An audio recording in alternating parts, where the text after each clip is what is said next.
English tutorial channel learn and enjoy সবাইকে জানাই স্বাগত। আজকে আমি পড়াচ্ছি ক্লাস 10 এর ইংলিশ টেক্সট বুক ব্লিস।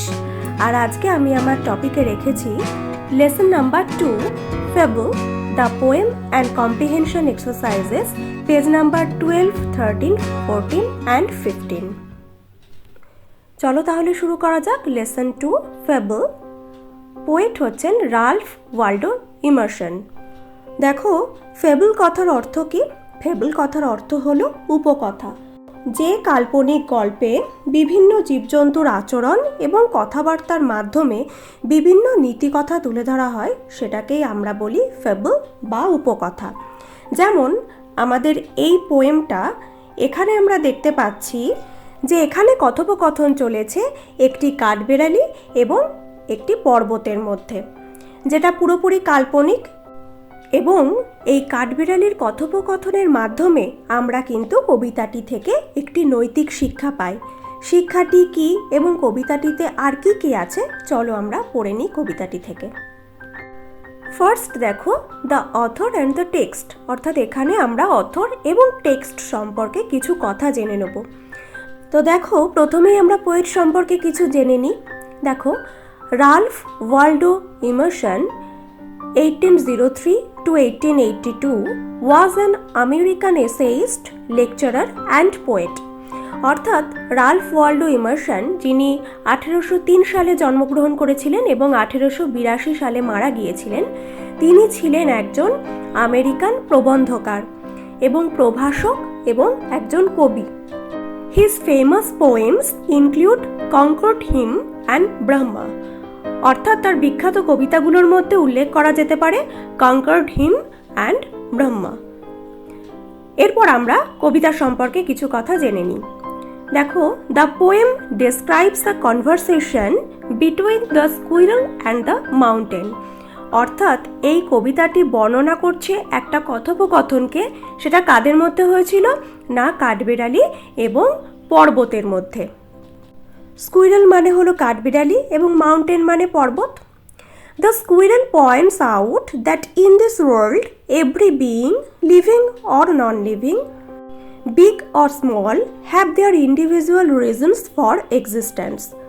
অর্থাৎ এই কবিতায় কাঠবিড়ালিটি দেখিয়েছে যে এই পৃথিবীতে প্রত্যেকটা বস্তুর, এভরি বিইং মানে হচ্ছে প্রত্যেকটা বস্তুর, সেগুলো কীরকম হতে পারে? লিভিং অর নন লিভিং, অর্থাৎ জীববস্তু হতে পারে বা জড়বস্তু হতে পারে। বিগ অর স্মল, অর্থাৎ বড় হতে পারে বা ছোট হতে পারে।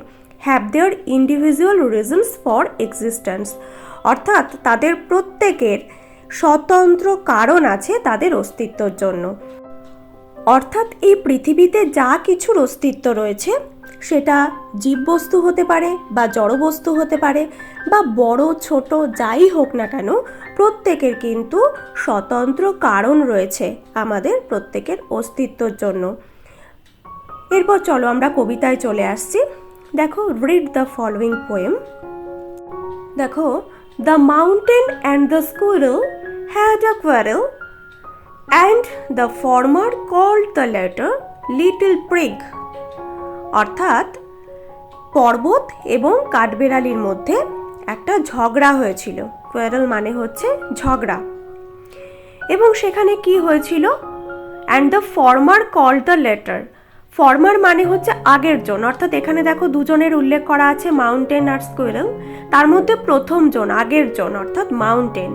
কল দ্য লেটার, লেটার মানে হচ্ছে পরের জন, অর্থাৎ স্কুইরেলকে বলেছিল লিটল প্রিগ, অর্থাৎ ছোট্ট দাম্ভিক। প্রিগ কথার অর্থ হচ্ছে দাম্ভিক, অর্থাৎ এখানে কিন্তু পর্বত স্কুইরেলকে কিন্তু দাম্ভিক বলছে।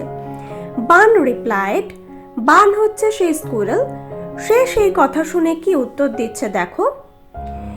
You are doubtless very big, but all sorts of things and weather must be taken in together to make up a year and a sphere.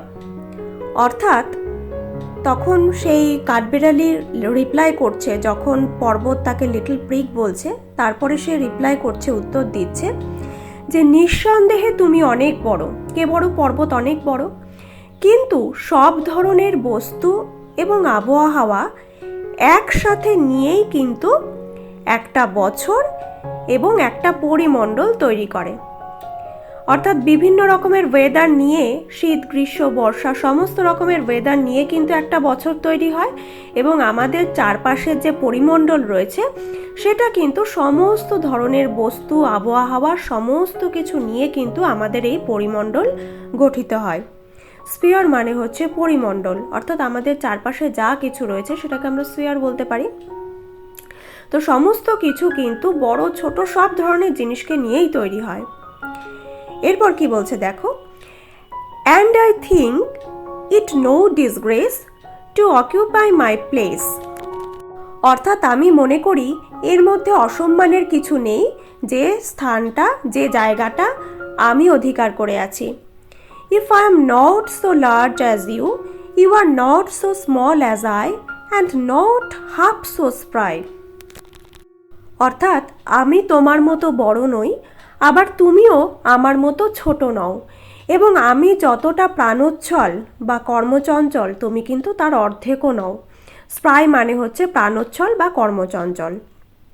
তো এখানে স্কুইরেল বলছে যে তুমি বড় হলেও এবং আমি তোমার থেকে অনেক ছোট হলেও তুমি কিন্তু আমার অর্ধেকও কর্মচঞ্চল নাও। তার কারণ কি, পর্বত এক জায়গায় স্থির থাকে।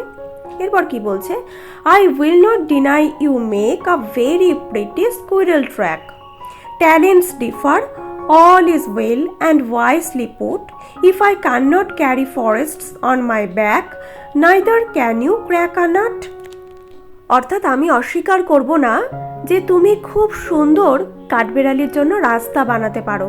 পর্বতের মাঝে নানা রাস্তা থাকে, সেটা কিন্তু পর্বত সেই উপায় রেখে দেয়, তার মধ্যে সেই রাস্তা দিয়ে কিন্তু কাঠবেড়ালি যাতায়াত করতে পারে। ট্যালেন্টস ডিফার, অর্থাৎ প্রত্যেকের প্রতিভা আলাদা আলাদা হয়।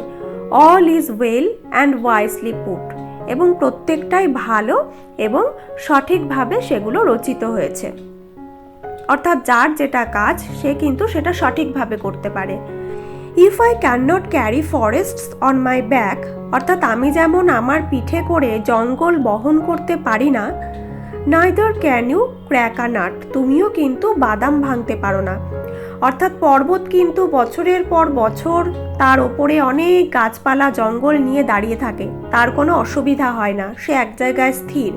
কিন্তু কাঠবেড়ালি বাদাম ভাঙতে পারে, সেটা কিন্তু আবার পর্বত পারে না।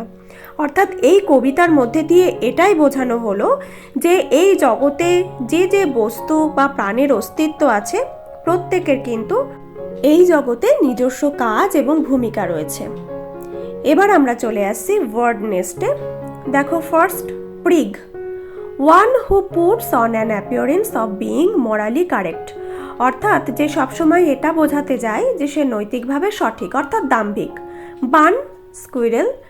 Spry, full of life and energy, অর্থাৎ প্রাণবন্ত, যার মধ্যে প্রাণ শক্তি প্রচুর রয়েছে। এরপর চলে আসছি কম্প্রিহেনশন এক্সারসাইজেসে। দেখো, নাম্বার 1 কি বলছে, choose the correct alternative to complete the following sentences, অর্থাৎ এখানে অল্টারনেটিভগুলো থেকে আমাদের সঠিকটাকে চুজ করতে হবে, যেরকম আমরা করি। তো চলো স্টার্ট করি। দেখো, নাম্বার এতে কি আছে, the quarrel was between the mountain and the, অর্থাৎ ঝগড়াটা কাদের মধ্যে হয়েছিল, পর্বতের মধ্যে। আর কার মধ্যে, কি কি আছে দেখো, র্যাবিট, র্যাট, ক্যাট, স্কুইরেল। তো খুব ইজি, আমরা এখানে স্কুইরেলে টিক দিয়ে দেবো। Next number B, Bun has no doubt that the mountain is, অর্থাৎ কাঠবেড়ালির কোনো সন্দেহ ছিল না যে পর্বত হলো small, big, noble or kind. কোনটা হবে এখানে, তার কোনো সন্দেহ ছিল না যে পর্বত হলো বড়, তো সেই জন্য আমরা এখানে বিগে টিক দিলাম।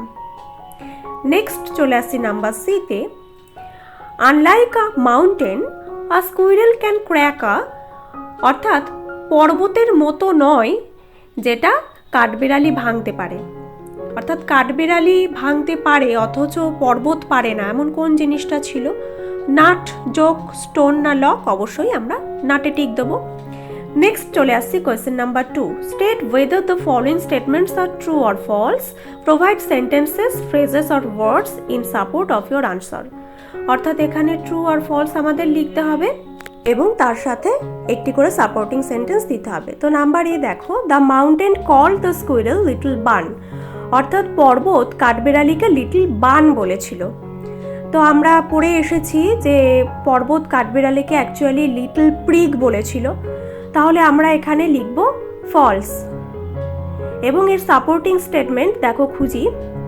দেখো এখানে যে সেন্টেন্সটা আছে, and the former called the latter little prig, এই লাইনটাই আমরা এখানে সাপোর্টিং স্টেটমেন্ট হিসাবে লিখব। এরপর চলে আসছি নাম্বার বিতে। The squirrel is sprier than the mountain. অর্থাৎ কাঠবিড়ালি হলো পর্বতের থেকে প্রাণবন্ত। তো এটা অবশ্যই ট্রু।